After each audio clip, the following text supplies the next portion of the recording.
Hello, everybody, and welcome to another episode. This is number 58 of the Club Lorcana podcast. I am your host, Jeremy Bertrioni. With me, as always, is another one of your hosts, Syed. Hello, hello. And we have friends of the podcast in the Ohana shirts today. We have Ryan and Nathan. Ryan and Nathan, say hi to everybody. Hello. Hey. So, we're not in our usual spot. Why? People are wondering. I'll tell you. We are in Miami, Florida, roughly, and we are in a podcast studio recording. We're about to play in the SSG Release Day Core Constructed Tournament tomorrow. Yep, Southside Gaming. This is a big one for Ryan specifically because it feeds into the invitational for Southside Gaming on Sunday. So he is feeling the pressure. How you feel? I feel pretty good. I'm excited that they even made it into a last chance qualifier. Otherwise, I wouldn't be here. So I'm happy about it. Boys Weekend in Margate. Boys Weekend in Margate. We've already talked about going in on a timeshare, so I think that we're locked in. Yeah, we're really locked into the tournament. So Ryan and I are going to win, China DLC, and that's going to be the down payment. True. Yeah, just splash that cash on it. How much yen is that? Yen said. Classic, Nice. classic big China buying all the real estate in coastal Florida. Yep. Anyway, let's begin our podcast in the traditional way, the way that we used to always do it. Let's talk about the metagame. We've been sitting in like lame duck metagames for a long time, so I feel like an awakened dragon right now because this is the beginning of a season. You know what I mean? This SSG marks the same format that we're playing in for these DLCs. Set 7, I feel like, never mattered. There was never a big tournament. Set 8, we kind of sat in for a really long time. I feel like this is the first time in a long time that, like, it's time to practice. It's time to get started. You know what I mean? I'm hype for this metagame. Yeah. To that end, Zan, how would you characterize this metagame? This is the Trifecta meta. Trifecta meta. Trifecta meta is a very common thing that happens. It's otherwise known as the rock, paper, scissors. Yeah. And so we have 3 decks. We have Amber Steel. Nathan, what's the second one? Blurple. Ryan, third deck. Amethyst Steel. Purple Steel. Perfect. Great. I didn't get to say a deck, but that's fine. I've been practicing a ton because you came into one of my spaces and was like, Jeremy doesn't practice. And I got clowned on by like 300 people. Yeah, it's basically, the famous Allen Iverson speech. Practice. Yeah, practice. We're not talking about the tournament. We're talking about practice. Yeah, I got it. I Practice get it. is huge. For the following week, he wouldn't do anything I asked him to do. He was, nope, I got to practice games. I got to get 50 games in the next 4 hours. Well, yeah, I mean, I honestly wanted to put that pressure on you early on. I just feel like that's what a real friend would do. If I wanted you to lose, I would be like, oh, yeah, practice doesn't matter. Practice doesn't matter. No, I feel like I'm getting better and better with practice. My main weapon of choice has been the deck with no good matchups, Blurple. That's not true. It's in the Trifecta meta. It's in the Trifecta, but I feel like it's just not really great against anything. It just has maybe the highest overall card quality, and that's what's really carrying it. With Blurple, here's what you get to do. You get to play a 1-drop that's like well-suited to deal with aggressive creatures. Your options are Rafiki or Royal Guards. On turn 2, you really want to ramp, and it's the usual suspects. You got Sail, the Azurite Sea, Stas, and Tipo, the shirtless boy. They both get you to 4, which is a really important turn. You have a lot of options on 4. The best one is almost always going to be Genie. Some people are playing around with Scrooge McDuck, the 5/5 that quests for 2. That's pretty alt. I maybe should have mentioned that last. Elephant, also a big contender. This is Madam Mim the Elephant. This is a deck that over the course of the week for me, practicing, I went to 3, and now I'm at 4. And we can disagree, but I just feel like there's a lot of utility, and we're going to talk about it. And then also you have the new Dumbo, the flying elephant, that you can play on 4. So you ramp into 4, and then from then you're all about controlling the board. You have you have Elsa, the 5-drop. You have Big Elsa, the 8-drop, which you can shift the next turn against really aggressive decks like Amber, Steel. Other things that control the board. You're trying to play Hades. That's sort of your top end has been Hades and Elsa's. Monstro was there for a while, but people gradually cut Monstro from the deck. It's not very good right now. Yeah. And then that's the Blurple deck. Sprinkle in a little bit of card advantage with Finders Keepers, a little bit of tricks here or there with things like Hypnotic Strength. I almost always say Deduction for some reason. I don't know why, but Hypnotic Strength. So that's the Blurple deck.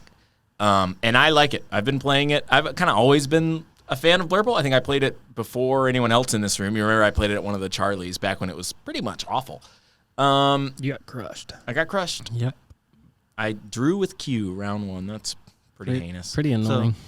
I would say it is the scissors of the format, Yeah, and so then that's crazy. I think it's more like the paper. scissors. No, it's the scissors. Yeah, because it cuts has the through. tools. Yeah. Exactly. Anyway, so talk to me about another pillar of the The format. rock. The rock. The rock. It's I'm gotta gonna talk be about the rock. I'm gonna Okay. talk about the rock. Amber It's the Steel. rock. Amber Steel is the rock. So tell me about. I mean, so we're in a format now where we have no mass removal. So Amber Steel, I think, makes a lot of sense. Why don't you characterize it a bit the same way that I characterize Blurple? So we're gonna talk about Amber Steel. So Amber Steel is the rock, right? Like you walked in to the playground and you just found a rock on the ground. You know, like it's just existent. Like the shell already just exists. It's not like, you know, if some person online goes like, I invented Amber Steel, you know, slap them in the face and walk away. You know, like this is not real. You didn't invent anything. This is a Build-A-Bear deck, right? Yeah. So with that being said, is it built correctly right now? No, it's built terribly. But do I want to improve on it? Not really. I know how to improve on it, but basically my thought process is like it's like the boogeyman. Our only hope is that people keep playing bad versions of it. So early on, there was a dichotomy presented by Justice in one of my spaces where you can beat Blurple or you can beat Amber Steel. Problem is, you can't beat both. A lot of the times when you're playing these cards that are slanted to beat aggressive decks, like some of the ones I talked about, you're losing points against Blurple and their really powerful top end. Yeah, that's not true. It usually the worst case scenario is you get to a 50-50 in one situation and you beat the other, right? But it never really plays out when you have a perfect triangle. A perfect triangle is the perfect healthy format where everybody thinks it's super healthy, right? Like everybody feels like it's super healthy. That is like the dream for Ravensburger is like, oh, can we make this triangle? Like, can we complete this triangle? And then persuade everybody throughout the whole metagame, like throughout that whole set, that the metagame is just a triangle. Everybody will feel happy because it gives you like the feeling of like, I have so many choices, but you really don't. You just have the 3 choices, and the best you can possibly do is like try to beat one and then get a 50-50 against the other. So Amber Steel, why is it so oppressive, right? Like the Tiana situation is pretty rough, right? Like Aurora into Tiana. So now let's say you play Tiana, the 1/4, when it's exerted, it gives -3 to a character that's attacking one of your characters unless you pay 3, right? So with this character, the problem is that if you get 2 of them or 1 of them, it just taxes your opponent so much, right? So you're being taxed, and it has a big butt, and it quests for 2, and you can play it on turn 2. So basically, if you're not a player that plays a 1-drop and the Amber Steel player plays Aurora into the Tiana, you've already lost the game. So the first requirement is I have to have a 1-drop, but not any 1-drop. Diablo doesn't count as a 1-drop. You have to play like a Rafiki, a Captain Hook, a Royal Guard. One of those is really important. You need to be able to take out the Aurora, and then you need to be able to follow up by taking out the Tiana.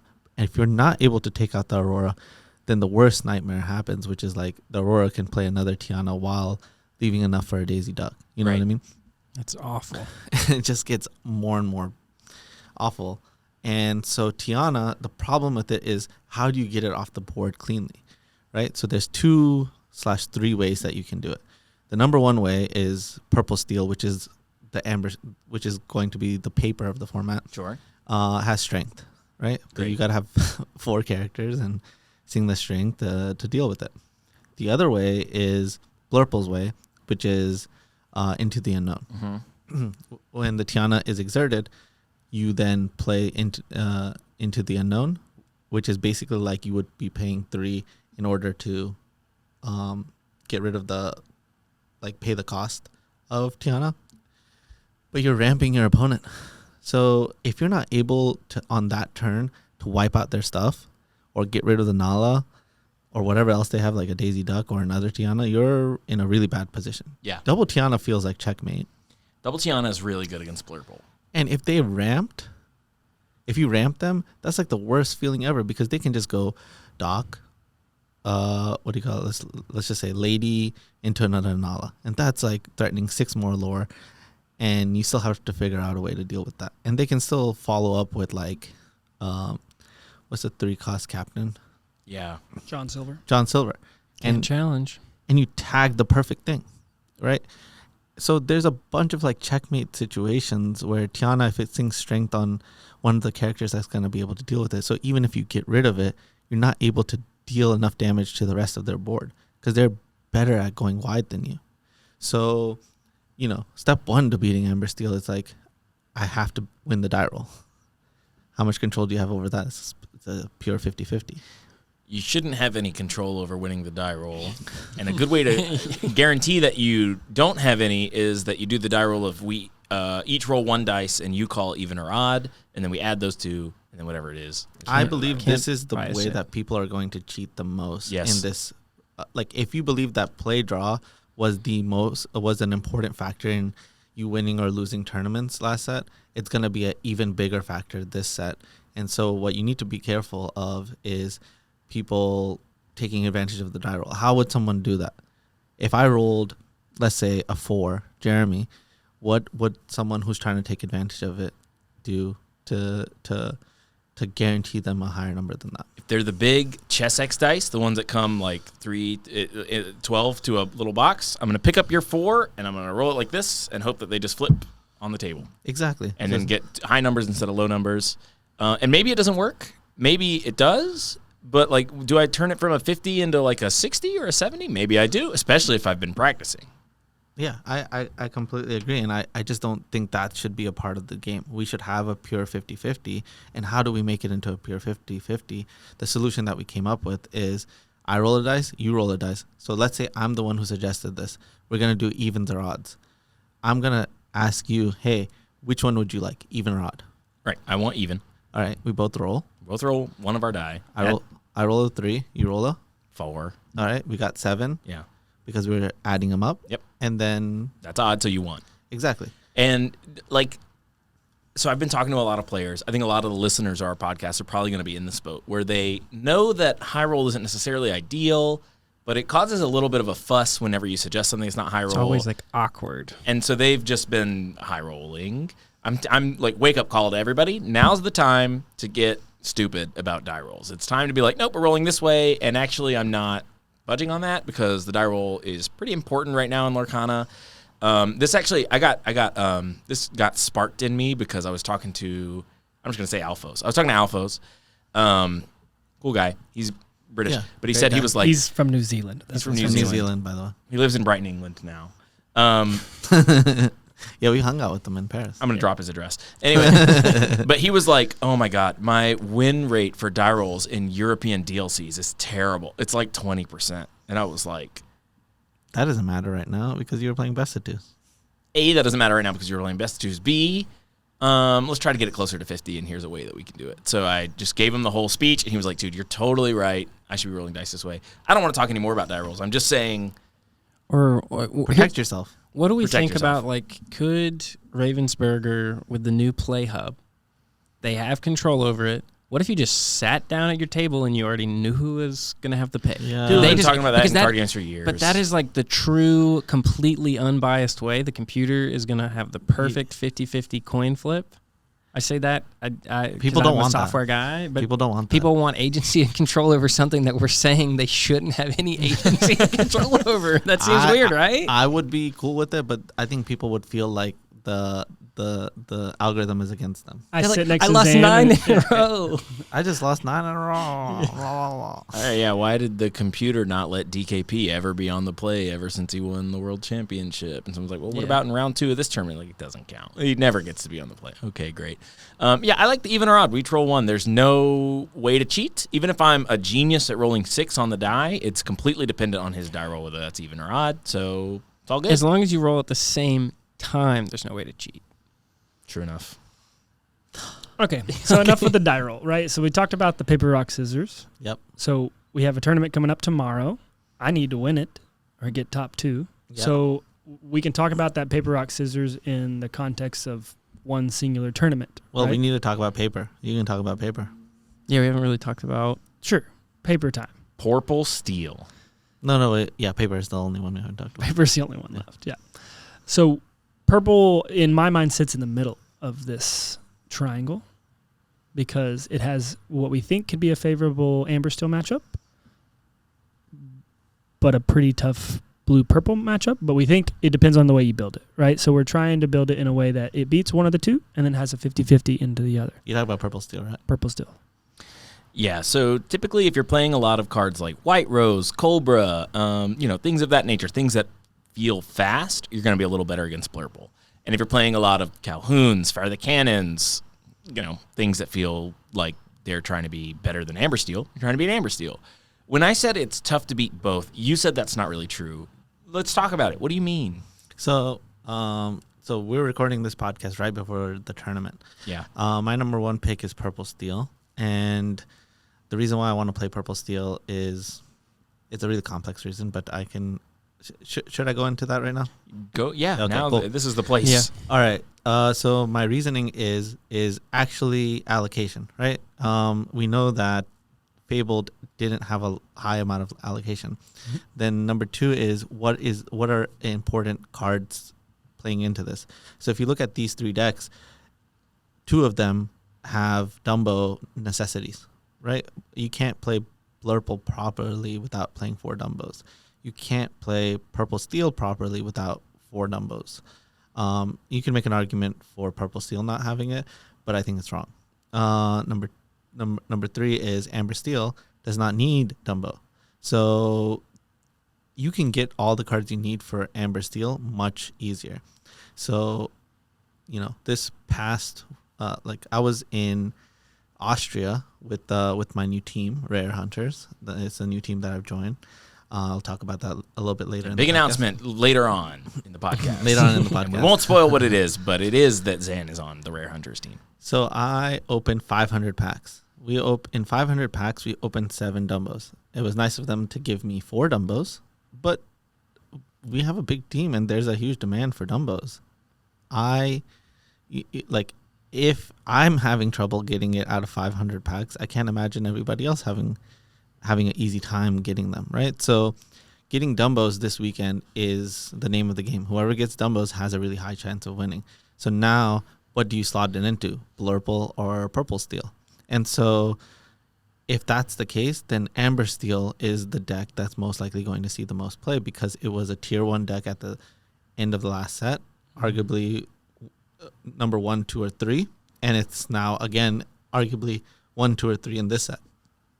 So I feel like people have the base of it. The other factor is we're going to SSG. SSG is famously known for playing Amber Steel songs. Mm-hmm. And so that means that they have an Amber Steel base. So it's an easy color combination for them to switch into. Definitely. So if I'm thinking about playing this rock, paper, scissors game, I want to beat that. But if everybody had equal shares of Dumbos, then I think my answer would be different. So my answer on Lorcanito is different. My answer for this weekend is different. Yep. I'm mostly trying to win this weekend. So I agree with you a lot. I have 3 Dumbos on my Blurple deck. I wonder why. It's fine.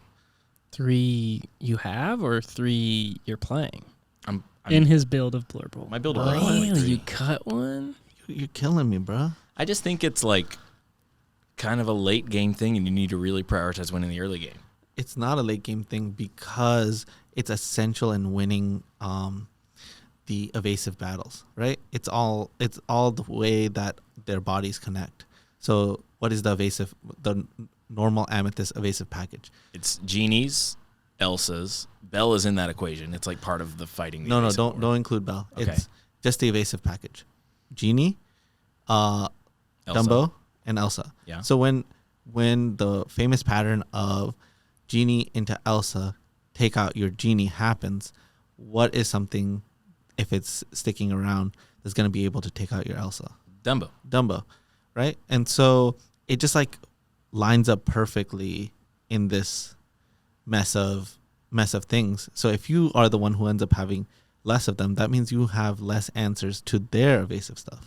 So let's talk about it because now a bunch of cards are coming to the light. We're talking about with Purple Steel, there is this whole package of like the faux evasives Generally a little bit better against Blurple, maybe a little bit worse against Amber Steel because a lot of times people play cards like Helga Sinclair. They're not just playing Genie, the dragon, that have evasives only on their turn. But with Dumbo, that doesn't matter. He can make history with people that are evasive on only the turn.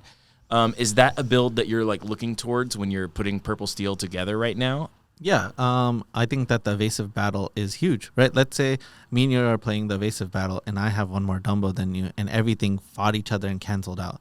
But I'm left with a Dumbo, and that means that every Elsa, every Happy, every Helga is one additional card. If I just take one turn off to gain 4 lore and draw 4 cards, what are the chances that you're going to win that game?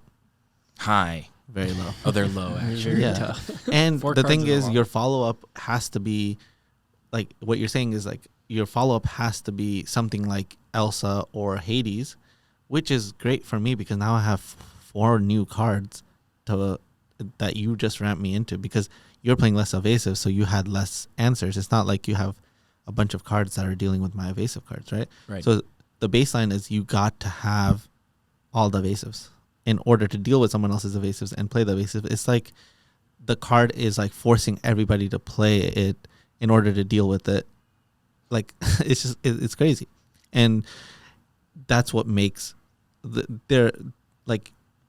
the best color in this set is purple for the sole reason that it has evasives, so it's hard to deal with, and it draws the cards the best, right? While adding to the board.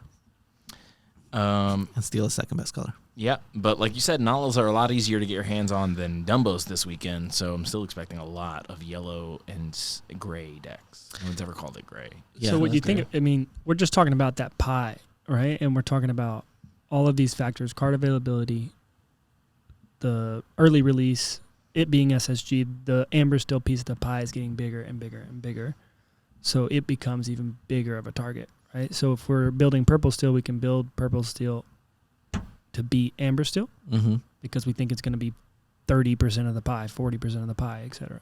Yes. So I feel like it's going to end up being probably 35% of the pie. Right? And the reason why I'm saying that is because it's an invitational on Sunday. So higher quality players are coming into town. So they're only willing to play the trifecta. People don't want to risk not like they'd rather just be playing the real thing. And if they do any testing games against Amber Steel, every single time their answer is like, oh my God, I hate playing against this deck. I just have to play this deck if I don't find Dumbos. Yeah, Amber Steel just feels so good. You're like, all right, I'll play Daisy, Nala, Lady, Nala. You just go. Tiana. And Tiana. Tiana's the really big linchpin. I think that if you're playing Blurple against Amber Steel, if they don't have a Tiana, those games can actually be kind of trivial, like easy. You know what I mean? Like your stuff just lines up really well. All your cards are designed to line up really well. But once Tiana gets involved, especially if they have 2, it can be a real nightmare. You're like hoping that they never come back's line up. You're like really well set up turn of like I have Madame Mim the elephant into Elsa, and now I'm gonna take out 4 things in 2 turns or whatever. Kind of all falls apart or whatever. Tiana is like the make or break in that matchup specifically. I like hate to see a Tiana. I love to see anything else. Yeah, and the thing about it is when I was building the Blurple shell, like the early Blurple shell, right, it was all in response to Amber Steel. Yeah. Right? So if you think about the way that your Blurple deck is built right now, right, we're playing 4 Royal Guards. Royal Guards, 4 Rafikis. 4 Rafikis, 4 Hypnotic Strings, Yeah. 4 Blue Fairies. Yep. Right? The reason why all of this exists is because it's all in response to Amber Steel. Okay, so now if I have dedicated 16 slots just thinking about this shell, and I'm still losing it to it, I would say the matchup is like, I'm going to give a really specific number, 43-57. Yeah, it's 43-57. Why do you say that? I'm going to say 43-57 because I have that many freaking games. I'm going to give like a really specific number. Like, I don't think it's 55-45. I think it's a little bit worse than that. And the thing that makes the Amber Steel deck so consistent is that oftentimes I mulligan 6 cards and like 6 of like the same high level power cards come back. The only one that makes it super broken and completely changes the game is Tiana. Yes. But the rest of the deck is still Dumbo. Dumbo. Okay, so last week we talked about Tiana. You mentioned that people were saying that she was the Diablo of combat, right? Diablo of combat. We weren't as hot when we talked on her last week as we talked about it. This is a little bit pre the testing. What do we think shifted over that course of time? Because if people are looking at like sequential episodes, it's like our tone has kind of shifted on her. What changed as we were testing over this last period? I sold all my Tianas. I got mine, but You bought mine. I did. No. Yeah, I just think that that you want to believe that you can deal with anything if you think long enough about it. Yeah. The tools just don't exist, right? Like if I'm playing a shell, like a amethyst shell that isn't, what do you call it? That But isn't. Zan, small Sisu. Yes, small Sisu is a good example. Okay, so small Sisu, or you play Maleficent, right? And red isn't giving you anything like absolutely fantastic. I do think small Sisu is really well positioned, especially with what's that card? The 4-cost Moana. Oh yeah, she's 4/3 evasive. Yeah, Yep. I just think that red purple would be a real contender if something like Brawl was in the mix. Red, when this is like a small complaint. When we were introduced to red as a color, they gave us Dragonfire, and they said red is going to be your color for single target removal. Mm-hmm. Currently, all of our single target removal in red costs 7. That's very expensive. It's One draws you a card though. It's extremely expensive for point at a guy, and it's gone. Sisu. So I mean, Sisu's good. Well, so let's talk about what happened with Tiana. Where is Tiana excellent against Blurple? It's like a game ender. Where is Tiana really bad? A lot of the times in the Amber Steel mirror, Tiana is not a lady. A lady lets you deploy, gives you more velocity, which is what you want. It's not quite a John Silver, which lets you own combat for a turn. Tiana ends up being this thing that doesn't race as good as all the other 3-drops, is uninkable and like kind of worse.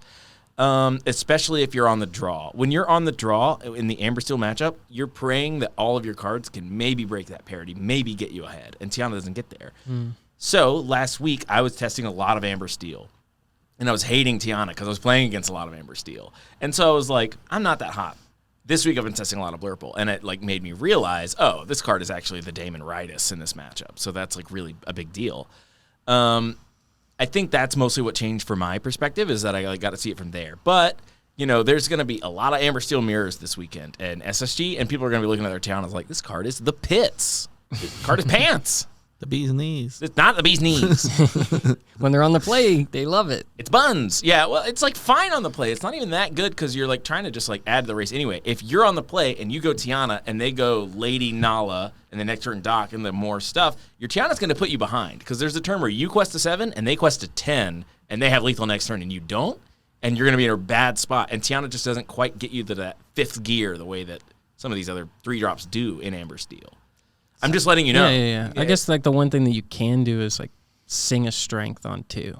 I mean on 3, right? That's something that like could flip it as you play her on 2 and then you play a lady in another 1-drop. But I feel like one thing we found is in these steel mirrors, it's like, did you get a strength? You might be able to flip the match, like play draw, if you can get the rightly timed strength. The other reason that Tiana can be really rough is it can be a big liability. If you quest with all your guys in a Tiana hoping that your Tiana lets you live, and they strength it, and then their Calhouns are like, hey, little guy. You know what I mean? On all your Amber Steel things, you're like, oh, no, So Tiana can also be a liability against the paper of the format Purple Steel. So Tiana has a lot of problems, but against Blurple, which I think is going to be a huge pillar, all the people that used to play blue-red, all the people that like to draw cards with Finders Keepers, they're basically stuck on an island, and the island's name is Blurple. So they're not going to be able to play anything else. So Tiana's are really good. But it's a really good uninkable card that's only good in that matchup. So, like, there's problems with Tiana. I could even see a non-Tiana list being the move. That being said, I think everyone we play is going to be on Tiana. No, I don't think you should ever cut Tiana. I think it's the best thing you could possibly be doing. But let's talk about the triangle. Let me wrap up what's going on, right? So let's talk about Amber Steel. Amber Steel is amazing against Blurple, right? It, like I said, it is a 43. It has a 57% favorable matchup against Blurple, and Blurple is unfavored at 43%. Agreed. Now we're going to Blurple versus Purple Steel, right? Other side of the triangle. Blurple is favored, and it's very close. I would say we're probably sitting at 52 and 48%, right? I would say majority of our games, whoever's on the play wins. Yeah. So die roll becomes really important. Now we look at Purple Steel versus Amber Steel. Purple Steel is, favored against Amber Steel. Yes. And I think that if you're playing Purple Steel, you should be playing all 4 Fire the Cannons, because it makes it so that all like the stuff that would get you to 20 doesn't allow you to get to 20, because there's a bunch of stuff in the middle, right? Lady and what's Penny. the one two? Penny. Penny, yes. Yeah. So Lady, Penny, those are the things that can get sniped. So when those things get sniped, then they're ending up at like 14, 15 consistently. And that means you end up winning the game. And so, again, if they end up having a Rhino start and you hit the Rhino, the game completely changes. If they have Aurora start, you hit the Aurora, now their stuff is slower. Maybe they don't have a 2-drop. 100%. And so the game looks a lot different. So I would say my list of Purple Steel is exactly a 50-50 against Blurple. Okay. And so my goal is, even if the average of Blurple and Purple Steel is in favor of Blurple, my goal is, that's a much easier thing to switch. There's much more cards that can help me switch Purple Steel into at least a 50-50, if not favored, against Blurple. And so rather than trying to make my Blurple matchup better against Amber Steel, which I believe I changed it as much as I possibly could. So I would say even though it's 43-57, I would say my list probably made it into, probably gained like 3%, right? And actually made it into a 55-45, right? And that's the best I can do. I don't think that there's a single other card I can add to make the matchup better. And if I get stuck there, I don't feel good about going into this tournament and being like, oh my God, Amber Steel is what everybody's being forced to play. Agreed. Yeah. So that is the entirety of my thought process behind this tournament. But now I want to say, what if there's a triangle, what's the best thing you can do? Go outside the triangle and beat everything. Break the triangle. And a great example of breaking the triangle was Vegas. Green Steel was not a part of the meta, right? How much percentage of Vegas was Green Steel? It was 5 or 6%. Yeah. And that 5 or 6%, no 2 deck lists were the same. So basically, it was like like 2 or 3 decks were probably the same, because me, you, and Ryan played the exact same 60. It's true. I lost to Zach Bivens in a feature match. And his Green Steel looked completely different than our Green Steel. I was 3-0 when I lost to him. I missed top cut by match. I wish I played Green Steel. Interesting. Yeah. So let's talk about some of the other contenders. Going outside the triangle, here's what some people have tried. There's a blue-green list. Sometimes it plays Bend to My Will. Let me summarize basically what your matchup spread looks like. You're pretty good against Blurple. You don't win all the time, but you win most of the time. Amber Steel is a complete loss to you. You can't beat it under any circumstance. And then anything else playing, you're doing pretty good, and you might confuse them with your strange tactics, and they might have a bunch of cards in their hand, and you Bend to My Will and win. That's blue-green. There's a red package that has power line, shift lines. And it can be played with a bunch of different colors. You could play red-blue. You could play red-purple, which is cool. It's like a cool evasive build. It doesn't always play the power line, shift line. Or you could play red-green. It's like a really powerful one. The problem is that is probably the most fragile list. Here's what I mean by that. If you play a 3-2 Singer 2 that you're hoping to shift into a power line, and they fire the cannons, usually your hand gets real clunky. And by real clunky, I mean you have 5-mana songs that do nothing. You have 6-mana or 7-mana shift creatures that you're never going to be able to play, stuff like that. 7 ink. So the red package is a little too fragile in a steel world. They can disrupt you really easily. There's red steel, and red steel was really promising. I think everybody's tried out red steel to a huge degree. It feels like that color should have a really good amber steel matchup because all of your guys are just like impossible beaters that could maybe even challenge ready characters. You have Calhoun, you have Maui Shark, and these things are just dominating in combat. In practice, yellow steel goes under you pretty easily, and purple goes over you pretty easily. Well, I think that I could build a red steel that's good against amber steel, but a red steel just loses to every amethyst deck. Yeah. You could pick any. You could play mono amethyst and beat red steel easily. Draw 1 million cards. Ooh, nice. Mono Red Powerline is a deck that I was playing for a bit this week. How'd you feel? It was cool that I was playing a monocolored deck. Yeah. I played like that, commander format. What is it called? Oh. Lore Commander. Color is Law. Loremander. Color is Law always advocates for it, where you have like a hero, an ally, and a spell.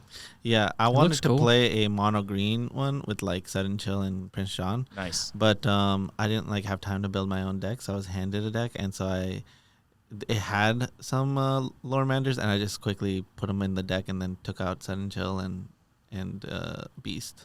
Nice. So I played Green Steel, and Sudden Chill was broken. You get a third color, right?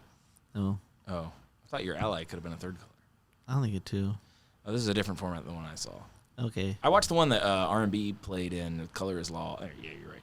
My bad, everybody. Okay. Let's go to Target. Cool. All right. All right. What's the next target? The next target is you have a fancy announcement to make. Yeah. So I'm on Team Rare Hunters. Team Rare Hunters, based out of Austria. Tell me about Team Rare Hunters. I mean, I think the best word to describe it and describe my experience with them so far is it's a family. Okay. And I'm really happy to be a part of this family.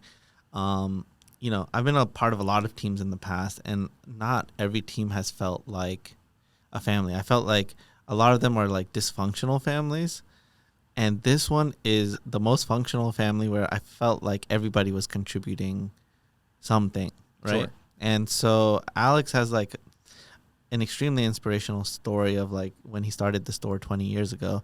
One day I hope to have him on the podcast and let him say it. But just being in his town and hanging out at the shop every single day and just being able to like just purely focus on the game and not have to worry about anything else just felt incredible. I mean, we made a ton of content. Earl Meister was there, and the rest of the team, if you want to go check them out, check my Twitter. I started liking and retweeting all my teammates.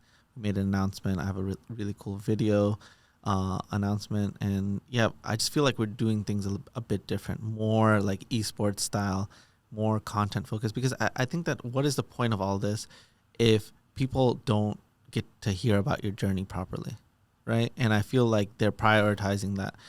I'm going to win tournaments. I'm going to lose tournaments. And through that emotional journey of like winning and losing, I want to share the journey. So, maybe a kid in the future who wants to do the same thing has the blueprint to do it. Because when we started playing Magic before Lorcana, I just felt like there wasn't a blueprint for doing this stuff. And there's a bunch of closed circles, and I feel like we're opening up this world, and so more people can experience this super niche and amazing hobby.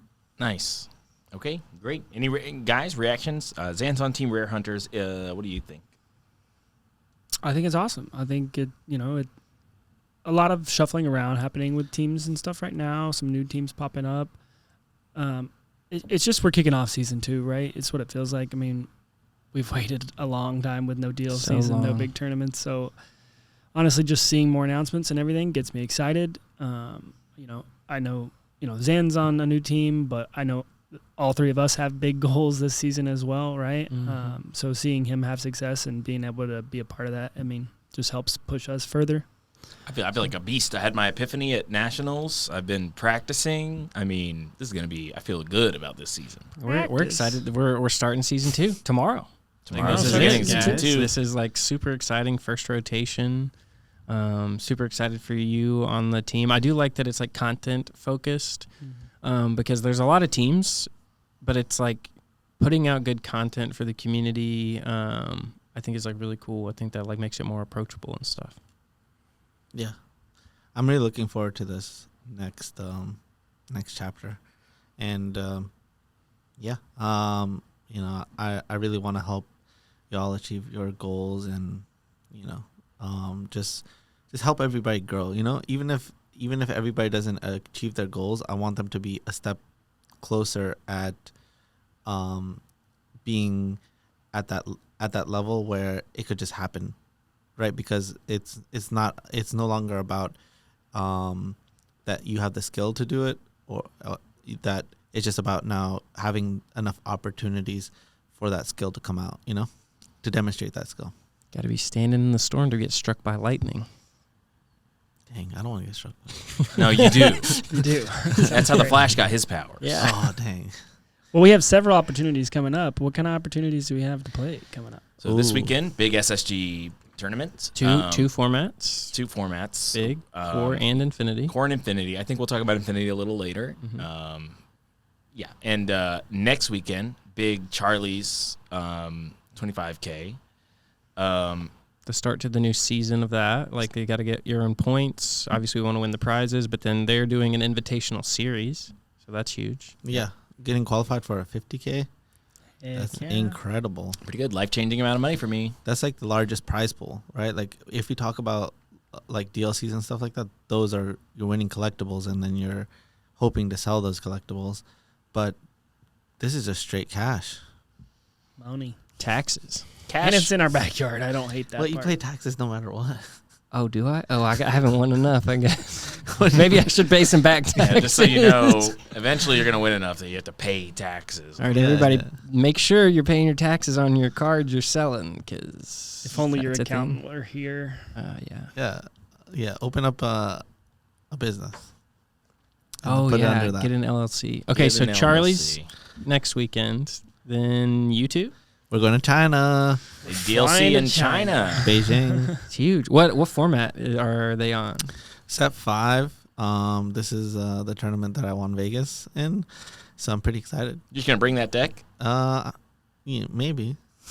Sure, man. I think blue red is a consideration. Can you play It's with y'all's legitimate. cards that you guys have? No, we have to have Chinese exclusive cards. Is there any So fear you- that you're going to draw a card and be like, what the hell does this What do? does this do? Oh, sure, Shang Mao. No. I feel like I have everything memorized. Every card in Green Steel we've ever played, we know exactly what it does. 100%. I think that we know every single card in that entire set. Probably. What if your No. opponent plays something like spicy that you're like, what does this card do again? How do you handle that? I will use context clues. You know what I mean? Like, We can study it yeah. for a second. You know? If that person's like, yeah, if there's a card that I don't know, they can be like, oh yeah, this has evasive, take out Diablo. I'm like, dang it, I don't know. Hopefully that thing does have a face. Well, you have clues in the art, right? Is the card flying? Is the card moving really fast? Is it a Peter Pan? These are like good indicators that it might be evasive. I think that's a bad idea. Don't use the art to. Yeah, some of them are very misleading. So misleading, bro. Dumbo's an elephant. Dumbo's an elephant, Yeah. so that's pretty evasive. But Dumbo famously is an Yeah, elephant he's with famous to fly. with an adjective Yeah. in front of it. You know the Yeah. 1/3 Peter Pan. Whenever you ink a card, you may exert a character. Yep. Doesn't that character seem like it should have evasive? No, because it's an uninkable purple card. That's a 1/3 for 4. Terrible stats. But there was a Peter Pan Shadowfinder. Yeah, but that card was cracked. I know, but it has evasive. And that only costs 3. Our top 32 to DLC with Peter Pan Shadowfinder is a prominent card. I mean, I love that card. It was kind of before anyone else was playing it, so you just got to eat for free all the time. Because even in the purple red mirror, you were playing it, but the population at large in the purple mirror, they would like turn their 1-drop sideways, and Peter Pan would come in, that thing up, and they'd be Yeah. shocked because they were like, "Oh, if you didn't have a 1, only thing you could do is Fox. Now you can't even Fox." And I was like, "Shadowfinder." Yeah, one of the mistakes I made was right after Atlanta DLC, there was Chicago, right? And I made a video saying that Green Steel was the best deck and Blue Red Items with Sisu was the second best deck. And then I was like, I'm going to play Purple Steel to try to beat that deck and I was playing a bunch of Peter Pan Shadowfinders in that deck. And that was the biggest mistake I made because Buggy was beyond busted. Mm-hmm. And I even said it was busted. I was just like, oh, I want to go on this, like deck builder's journey and figure out everybody's always trying to beat the triangle, right? And I wanted to beat the triangle. I'll take some blame for that because I think I was hyping you up. I'm always like encouraging, trying to go outside the thing, and I was like, yeah, this is great. And then you still did good. Yeah, I still finished in top 100, but yeah, but if I'm positive if I play green steel that I would have at least day 2'd. Yeah. I want to spend some time now, and feel free to veto this, guys. I want to spend about 30 minutes talking about the cookie run metagame. Okay, vetoed. All right, veto. What's after China if we're finishing out the events talk? We need to talk about trip. Infinity. Yeah, we can circle back to Infinity. Yeah. I mean, we're going to Bologna. I think that's the next thing. The other thing we could consider is the Denver. Is it an open? Denver Open? CCQ. Isn't that the same weekend as China, or is that the weekend before? I think it's the same weekend as Charlie's, or maybe the weekend. No, it's the weekend after Charlie's. It's the weekend after. Oh, so I should go to Denver because I could get. What is a CCQ? If I didn't know, and I do know, obviously, but just tell me. You get qualified for the Continentals in the area that's happening in. So this Denver one will qualify you for the NA Continentals. And you have to win first? Is that true? I believe so. What does CCQ stand for? Right. Continentals qualifier. No, there's another C in there. I think there's I don't know if it's the first or second one. Might be championship. It might be chicken. Yeah. I think it's like I feel like you're right, chicken. Yeah, it's chicken Continentals qualifier. You just made me realize how hungry I am. I got hungry. Real hungry when you said chicken. Why'd you say It is lunchtime. Okay. Let's go to a chicken place. Let's move on to Infinity. What is going on in Infinity? Who wants to start off? I mean, I can just set the landscape, and then Ryan, you can go. Landscape, yeah. All right, so right now, Infinity's in a really weird spot. There are no results. There's no metagame to draw from. Everyone's kind of just shooting off what they assume. Here's what we know. There are some banned cards that are suddenly legal again. Hiram, Flaversham, and Fortisphere are back on the menu. This is a good entry point into the format because you can assume that a lot of people are excited to play those cards. Those cards are very good. You get to draw through your deck at a rate that no other deck in Lorcana is even close to, so that the level 0 deck, you haven't thought about the format at all, you're playing blue steel items. And so that's like basically the canvas that we have to paint on. So Ryan, what are you thinking about for Infinity? Well, first of all, I don't get to play in the Infinity tournament if I don't win the core tournament tomorrow. So my main priority is core. But the big thing has been how hard it is to test for Infinity right now. Everybody's jazzed up about core, and the ladder is super active. You can't find a game of Infinity. Takes on average 300 seconds for me to find a game of Infinity on the ladder. Quite a while. Yeah, it's terrible. So a lot of it has to happen internally, which bias enters into. You can't make your way up the ladder famously like Zan likes to do, so it makes it tricky. Yeah, there's not a metagame, and that feels terrible. And there's just like people not playing, so I think that interest needs to be there for us to even figure out a game plan. So as excited as I am to be a part of the very first Infinity tournament, I am not excited to feel like I am, just being pushed off of a cliff and being expected to fly. Well, hold on. You're the best player in the room, by and large. You're playing the best cards in Lorcana, right? The banned ones. How bad can it really be? If you're playing the best deck as the best player, surely you have to feel some amount of confidence in that. The only thing is if somebody goes way outside deep and breaks it with something that we've never even seen or heard of. A good example of what that could be is Powerline is something that we haven't really tested a lot in Infinity. We have seen a lot of Powerline in Core where he's trying to sing a lot of Be King Undisputeds and stuff. But if we're down in New Orleans or if we're be prepareding into down in New Orleans, you do it in the right order so that you have a guy left, we're in new territory. You know what I mean? This power line could be really strong. And you have access to, all kinds of stuff in blue. You have power line singing How Far I'll Goes. Really strong stuff that we just don't even know how good it is. And then Powerline's pretty easily disruptible, but maybe Infinity less so because you're less incentivized to play Shock Draw because it's not very good against blue steel. All of a sudden, this little character from the Goofy movie, it could really be a big shake-up contender in Infinity. It's going to be after the tournament when this podcast is aired, so I don't feel bad saying that. I think this blue steel matchup has a bit of an Achilles heel to hyper-aggressive decks. Because if you think that the whole room is going to be blue steel, you can't really bring all your shock draws that you want to. You can be really good against hyper-aggressive decks with blue steel with things like, turn 1 bell, sing a shock, draw a card. You're pretty good against most hyper-aggressive decks. I think you're going to win a lot of the time. You're not doing that good against blue steel, so can you even afford to build your deck that way? That's an interesting consideration. Personally, for this coming up tournament, I am not, because I want to be good in the blue steel mirror. I think I'm going to play blue steel mirrors all day, so that's what I want to be built for. But if I come to you at the end of round 2 and go, yeah, 2 amber decks that just got way under me, that'll be me paying the price for that. I think that we're in a situation where you kind of just gotta make a call, and that's the call I'm making. I mean, maybe I brick horribly, but that's the call I'm making. Kind of stinks because there's a lot on this tournament, but you have to feel pretty good. I mean, you're Syed, and it's your, No, I don't feel good. You have to. Well, I don't feel good. I just said that, actually. Yeah. I'm going to explain. Every time I go to a tournament, I have like a whole process. And that process involves dissecting what has been there before, or it's a brand new format and you're trying to do the most powerful thing.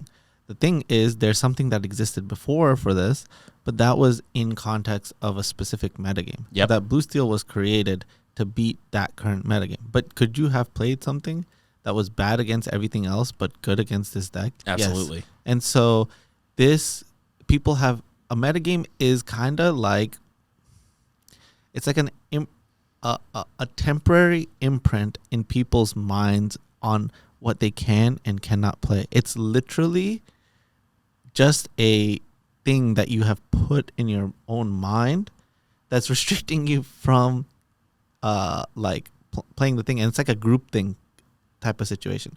So like for you to like take yourself out of that group thing situation is so difficult. And that's like one of the reasons why I try avoiding like groupthink pods, right? There's a lot of them. Yeah. And I'm like, I recently joined one. Yeah, it's like a cult of like the way to think. Everybody's like validating everybody on, yeah, you're thinking everything correctly. But what you start to realize is you need to separate yourself from that at times in order to have clarity in your thinking, right? And so in this specific situation, there is no imprinted metagame in people's minds. And so let's say I went with the most powerful thing, the blue steel deck. I just loosed a whole bunch of stuff. So let's say someone shows up and they're like, I just want to play the last thing I was playing before these cards got banned. Or no, not even that. The last thing that I was playing before this new set came out. This might be my last opportunity to do that. If people do that, it is just random chaos. It is random chaos. And random chaos is really scary. Power line, sing be prepared, flip down in New Orleans, Maui Shark go. Yeah, I'm in. I don't even know how to good. predict things. I can only predict them based off of deck lists that we've seen before. And, people can add a couple of different cards that make it trickier, right? Like Dumbo is a great example. Ursula is another great example, the 5-cost one that taps a character and you can sing a song. She's much better in Infinity. Amber Steel Aggro was running rampant in set championships. Yeah. Amber Steel Aggro. You can bring back Green Steel. Diablo can be a menace. Like, you have infinite options. You can go purple green, right? Remember the purple green discard and the purple green burn decks that were floating around? You can go in any of those directions, and basically you can get pulled apart by trying to play the most powerful thing. Sure. And then if you're like, okay, I'm just going to play a little bit safer thing, then you end up in a bad spot for a different reason. Why do you end up in a bad spot? Yeah. Why? Because, I don't know, tell me real quick. I have a question. You end up in a bad spot because if you took your blue steel shell and you prepared a version that's good against the random metagame, Yeah. you've just become worse against Blue itself. steel. Yeah, that's my big problem, which is, like I said, I'm making my call. I'm going to be good against blue steel with my blue steel deck, win the mirrors all day, and then hope that it just being the most powerful deck gets me there in the not mirrors. Yeah, I think we're expecting like 30, maybe 40% blue steel. That's what I'm gonna say. That we'll see after Sunday. But like, it just feels like it was so powerful. So I want to be good in the mirror. I have a different approach. So I had a different experience with blue steel, right? So it was blue steel from the beginning. Obviously, we came to SSG together. I gave you the win in top 4. You proceeded to take out Jonathan Williams in the finals and became Always the winner second. of the first SSG tournament of that set, which was set 7, right? Great. Then there was a bunch of iterations. It was like, right? Yeah. And when we were on that journey, the last version before the deck got banned, there was a 5K at Gubu Hobby, our That you local won. store, that I won. And the deck famously basically got cut off because of the ban announcement. That Monday, we got a ban announcement. I won the tournament on Sunday. The ban announcement happened on Monday Monday. or Tuesday. Yeah. But you had the next step already planned. Exactly. And that was Sheriff of Nottingham. Right. Right, that took the deck and was like, okay, we're gonna beat the crap out of the mirror match, and against blue red, because I'm just gonna freaking go turn 1 item, turn 2 sale item, turn 3 item, play Scrooge, turn 4 play Sheriff of Nottingham, or play a bunch of one cost items, and then play another Sheriff of Nottingham, then another Sheriff of Nottingham, and that card is a 5/9 that has support for some reason and quest for 4. Seems pretty good. Great. And so, like, nobody could take that card out. You know what I mean? Like, not at least like 2 or 3 copies of them in a row. It's 9. I mean, you got a McDuck Manor in the back. Exactly. And if they played a McDuck Manor, you're like, let me quest and then give 5 support to my Scrooge, and the Scrooge takes out his own house. Yeah. ABG. It's crazy. So, like, I experienced the last part, and then I'm like, I thought to myself, I was playing a bunch of mirrors that made me feel this type of way, that I needed to react to playing blue steel mirrors, which was terrible, Yeah. to create this thing. And then now I can only imagine how much worse it would be playing mirror matches. I want to avoid that with all my might. So you're trying to beat the beast. Yes. So my number 1 contender is Princess. Princess Aggro. Princess Songs. Princess Ooh, Songs. that's Yeah. spicy. I want to go Aurora on turn 1, Ariel on turn 2, Yep. and then mow down your entire board. Full disclosure, the you were beating rest the, of you were the beating the game. brakes off me last night with this deck. Yeah. I don't think I've lost the blue steel yet playing that deck. Yeah. You're So beating the brakes off me. So if blue steel is the deck, then I'd rather beat it or come up with a way to beat it. And this is new because Aurora makes a strategy that was already a tier 1 strategy in that meta, probably the 5th or 6th best deck, and potentially now is the best deck because Aurora doesn't exist with Ariel. Mm-hmm. I feel like if you're playing that deck, that's fine, but you should bring some Pete's because I think Blue Red's going to be popular. And We I are playing think, Pete. and Yep. well, then you should play Pete. And you can repeat. Pete. Yeah. You can't. can How do also you repeat. how do you repeat in that? How do deck? you repeat, We're Zan? playing the new queen that costs 3, is a 2/4, and it says at the beginning of your turn, if you discard a princess or a queen, you may bring back a character from your discard, and you can bring back Pete. That card has support for some reason. Yes, which makes Your world's greatest much better. exactly. So that is an approach that I've thought of that can beat that deck. And why did that deck not exist when I won that tournament, the last tournament? Right. Because blue red was the second most Second most popular deck. Mhm. The kind of, and Amber Steel traditionally has been a dog to Blue Red, especially when you're getting into songs. But that imprint in people's mind is gone because it's a different format. and DKP different- kind of changed, switched it up a little bit. Exactly. So what type of blue red would be most popular in this tournament? You're So thinking DKP. it can be items or Item DKP. build, yeah. If you play items, you lose to blue steel and you lose to DKP. DKP. And if you play DKP, then you lose to blue steel and you lose to this deck. This deck. yeah. So basically, I'm like, okay, this is as much of a thought process as I can go. And I know that I'm great against like all other character decks. There's one glaring weakness, which would be if people played primarily the blue-red items build. But That could be tough for you. yeah, but I think that, you know, if the imprint has any effect on people, they would play DKP version because they would want to potentially play some copies of Powerline. They would want to play Hiram in that build again. Yeah, well, I was going to say full disclosure, items I think is probably a little more likely because you got the mouse is coming out of retirement. And I'm not talking about Mickey. Hiram Flaversham, the toy maker, the inventor, the artificer himself. Yeah, but that deck, that card saw play in the other deck as well. He's playing both. Exactly. Mhm. So, well, like, which one do you want to play? It's a hard decision. It's not an easy decision. I want to play Sisu's Be Prepared's, Hiram Flaversham. I think that's a great option. To be honest, I really do think it's a great option. I'm being serious. That would be the one I want to play over the DKP version. I do think it's a great option. If Blue Steel is the most popular, that sounds like the scariest thing. Sounds tough. People are upset because they got their Sisus and their Hirems and their toys taken away, but now they get to play it on Sunday. Yeah, finally. New Infinity. No, but I agree with Zan that Blue Steel's tough, especially if Blue Steel's rocking the Sheriff of Nottingham. Yeah, that's why I like. Oh, geez. As traditionally, like I play blue red. I just don't feel like I'm like if we're gonna have so many blue steel in the room after like that's what everybody's like main topic is. I just don't feel like I can play blue red. It's tricky. Any thoughts about Diablo? Is he coming out to play Infinity with anybody? Yeah, I think Diablo's gonna also be popular, and that's another reason why I'm thinking Amber Steel, is because I think that I have a solid answer to Diablo. Yeah, I have a lot of solid answers. When I play Blue Steel, I feel like I don't have a solid answer to it. I mean, it depends. I think that if you're doing like the Bell Shock thing, you're probably pretty good against Diablo a lot of the time because you have so many draws to like a live answer for Diablo. If you're playing 4 strengths too, and then along came Zeus, it's kind of tough to kill a Diablo, even if they it can just be tough. Obviously, Bell, Tipo, Shock, you could get there, but you don't draw a card. It gets a little worse. I mean, the other thing about it is like you lose to Cove. Cove is tricky. Yeah, I'm gonna play. bad. If I get in, I'm gonna play purple green Dumbo Diablo. That's dumb, bro. Wow, you just called your shot right there. Yeah, I wouldn't do that. I gotta build that overnight. I think you should play that like completely amazing Princess aggro deck. I like that one a lot. Princess Princess aggro? songs. What are we calling it? Zan, name the deck right now. Hurry up.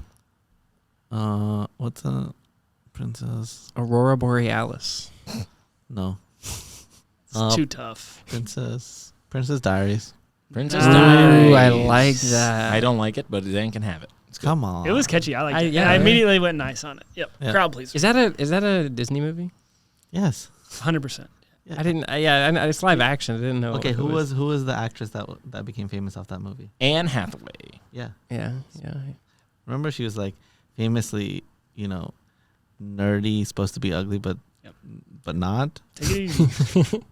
She's a kids show. She had to do that a lot in her career because then she was in Devil Wears Prada and everyone's like, ugh, look at this frumpy fat lady. And it was like Anne Hathaway. You're like, what? Anne Hathaway. Really, she looks great. Late I don't 90s, know. early 2000s was a little weird about that. Yeah. They called Anne Hathaway fat in that movie like the whole time. And it makes no sense because she's like one of the most beautiful people of our generation. She's also very thin. So it's like, like they would be in the movie, they'd be like, you're going to try to fit into that? And it's like, I think she can. I think that'll be no problem. She one time had an interview where she was like, I just had a kid and everybody was that I was like feeling fat. And we see like pictures of her on that movie set. It was Ocean's 12. Ocean's 8 was the one with all the... Yes. Yeah. And I was like, what the heck are you talking about? Yeah, I mean, I don't know. Anne Hathaway's had to do that a lot in her career, so she could probably has some sort of psychological complex where she's like, I must be ugly. That's why I have to continually get made over. She's basically playing Princess Diaries on every aspect of her life. Like she's like, in my 20s I was Princess Diaries, in my 30s, in my 40s, and my 50s, and my 60s. Now she's Devil Wears Prada. I did not have Anne Hathaway on our bingo card today.